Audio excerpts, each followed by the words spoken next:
सतरे ए दुनियार नियम ही बहुत बड़ अजब। सेथिरु बहु मात्रा रे मनुष्य समाज रे ही देखा जाई थाए।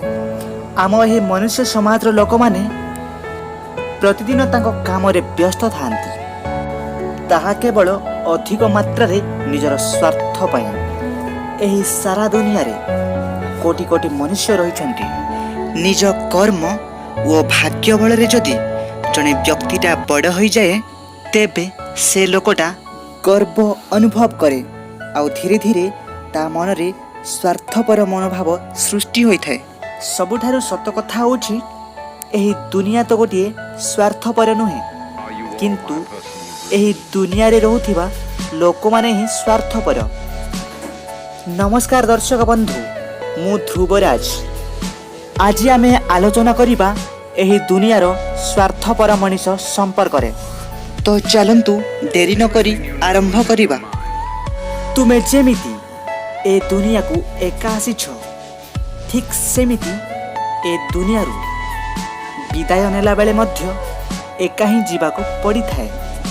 एहा तो एही दुनियार प्रकृत नियम।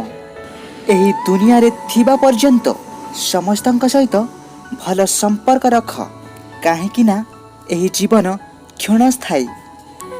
तेणु तो कथारे अछि, मर्थ्यमंडल देह बही देवता हेले भी मरई। सेही स्वार्थपर गर्व अहंकार को त्याग करी जीवन जीवा को ही प्रकृत जीवन बोली कुहा जाए। धनी किंबा गरीब हेले मध्य केही भगवान नुहंती, समस्ते तो मनीष ना। धन ओ संपत्ति ठारू जीवन ही मूल्यवान।